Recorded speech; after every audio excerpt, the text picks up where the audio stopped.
Hey guys, welcome to the Liberal Hive Mind, a channel solely focused on exposing the abundant hypocrisy of the left. And of course, here's the meme of the day brought to you by 5mind.com. Well, it seems as though, at least in my view, the Democrats in a certain way have sealed their fate. And I think they're actively choosing the path of their own demise, their own freaking extinction at this point. You know, we have fun with this idiotic woke culture, this far left wannabe theater costume communism. But as much as we poke fun at it and we ridicule it appropriately, the simple fact of the matter is that it's here to stay and they're serious. And this, of course, is a product of Democrat making, and it's now coming to bite them in the behind. You know, this is a party now in full-blown identity crisis mode. The DNC is being pulled into two different directions. The loud, unhinged, blue-haired, socialist wing of the party is now the party. Politics is always downstream from culture, and that is the culture of the party now. Shitty half-thought ideological worldviews mixed with shitty haircuts and shitty prison tattoos and a little beanie that doesn't actually fit your head. No, it cuts right above your ears. Point is, they've created a culture, and it's now a malignant tumor that's completely absorbing the host. And I have definitive proof of that. Let me show you guys exactly what's going on. We got some stuff to get into. So let's roll the tape. All right, folks, so this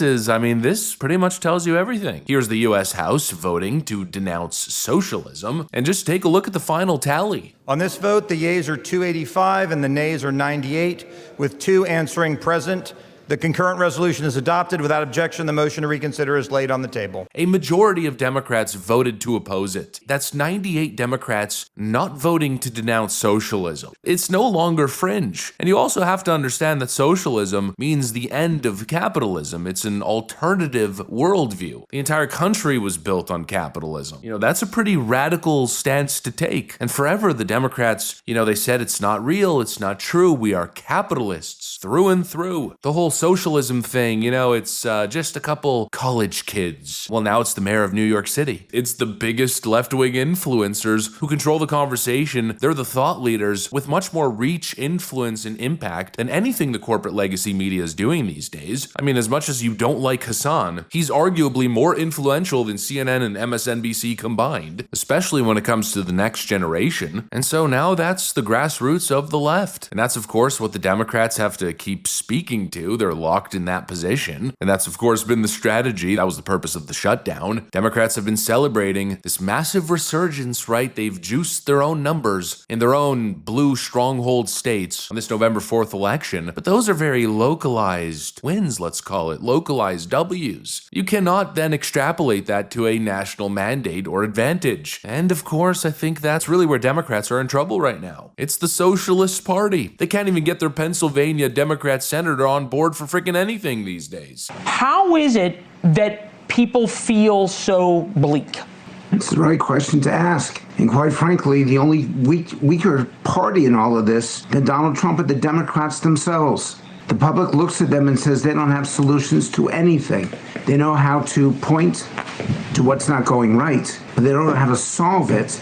They don't know how to change it. And in the end, the president's numbers are falling. That is a fact. In every national poll, he is weakened in the last 8 weeks, and it's significant. But the one thing that he can take solace in is that the Democrats are even weaker on the issues that matter. I would rather be having the Republican challenge right now because they have the levers of power than the Democratic challenge because they're split and they're all over the place. There's no national resurgence. And again, the Democrat Party remains wildly less popular than President Trump. Don't make the mistake of comparing popularity of the Democrats or particular Democrat candidates to the GOP as a whole. If we're talking a general election, you look at the president or you look at the presidential candidate. And in terms of that comparison in the framework of a general election, the Democrats are in the dumpster, in the 30s, the high 20s of approval. And none of their fancy Democrat primary frontrunners even come close to President Trump, and likely not J.D. Vance or even freaking Marco Rubio, given the chance to campaign and actually get their names out there. And frankly, it just feels like it's getting worse and worse for them. I mean, we went from chaos in California, Karen Bass and Gavin Newsom looking like the biggest doofuses of the decade, to Antifa terrorism across the country, targeting targeting Tesla, and then targeting ICE, then no kings, then a shutdown backfire. Now we got this Epstein backfire. And again, the new face of the Democrat Party is showing. She's the smartest person they could find. So they sent her to do this. And the reason is this, because they are desperate to make this a story about Trump and Epstein. And the only thing we found out in the last week is that it's a story about Democrats and Epstein. Correct. You got Larry Summers asking for dating advice from Epstein. You got Hakeem Jeffries While trying married. to raise, trying to raise money from Epstein. You got Plaskett being programmed by Epstein. They lost the narrative, so they sent out their smartest person, Jasmine Crockett. Jasmine Crockett being sent out to be the offensive messenger of the Democrat Party, only to make an absolute and utter fool of herself. We were gone for about 2 months because we couldn't talk about Jeffrey Epstein.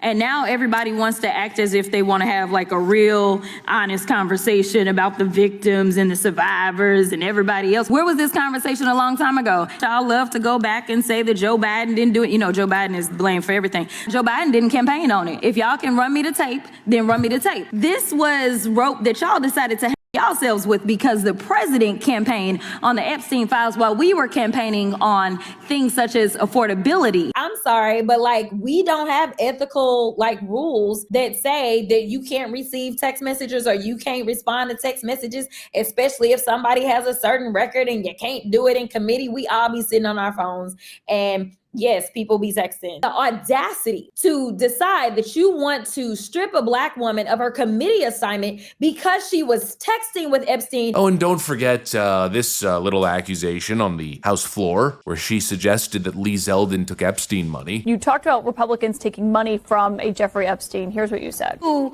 also took money from somebody named Jeffrey Epstein, as I had my team dig in very quickly.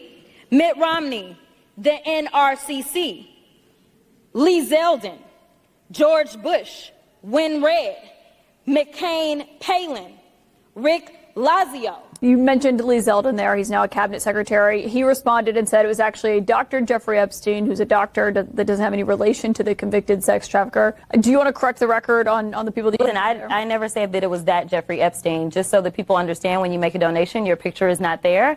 And because they decided to spring this on us in real time, I wanted the Republicans to think about what could potentially happen because I knew that they didn't even try to go through the FEC. So my team, what they did is they Googled, and that is specifically why I said a Jeffrey Epstein. Unlike Republicans, I at least don't go out and just tell lies. Yeah, but people might see that and say, well, you're trying to make it sound like he took money from I did not know. A registered sex offender. No, but I literally did not know. Yeah, it turned out that Lee Zeldin did in fact receive campaign contributions from a Jeffrey Epstein, but not Jeffrey Epstein, the child trafficker, rather Dr. Jeffrey Epstein, a completely different individual. I mean, a complete clown show, a ratchet, out of control, grifter-led resistance, a bunch of insane, LARPing weirdos. And of course, this is the future of the party. Mamdani, AOC, Jasmine Crockett, that's what younger Democrats keep saying and demanding. We want fighters, we want fighters. We want a ghetto talk queen with long nails going on these insane, unintelligible, ignorant schizo rants. We want big New York mamas promising on the campaign trail that they're gonna give Donald Trump hell, sue all of his corporations and everyone around him. This is them now. This, and of course socialism. And it might work in terms of galvanizing the base during off-season elections. You know, it might work in 2026. I won't lie to you. They're gonna pull some, I guess let's call it cats out of the bag. They're gonna be throwing the frickin' kitchen sink to try to win this next election. They will flood the zone with money that just seems to always find itself in their pockets from all these various schemes that they're running on the ground. I'm hoping the GOP can defend itself against this upcoming 2026 Democrat onslaught, because that's what it's gonna be. But I think even if that happens, if we zoom out by 2028, I don't know, I think this party might look so weak, so divided, so tarnished, so obviously unserious and incapable. You know, great on the real motivating single issues that they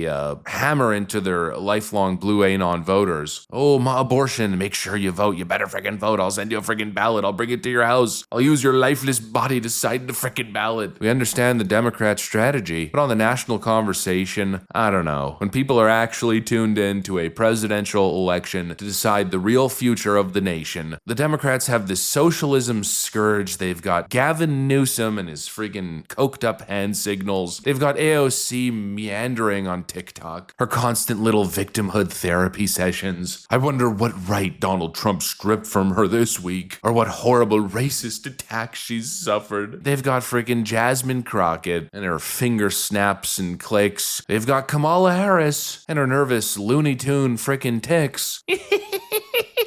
That's all the Democrats. That's the top selection. With I guess Mamdani coming up next, coming in hot. It's an absolute disaster out there. With pretty much all the same Democrat rejects, this doesn't seem like a party ready for the rebound. It seems like a party in a full-blown state of revolution with no real leader in sight and a bunch of clowns running for the crown on the mantle. I mean, truly a possible disaster in the making. Anyways, that's pretty much what I got for you guys. Thanks for watching, and I'll see you on the next one.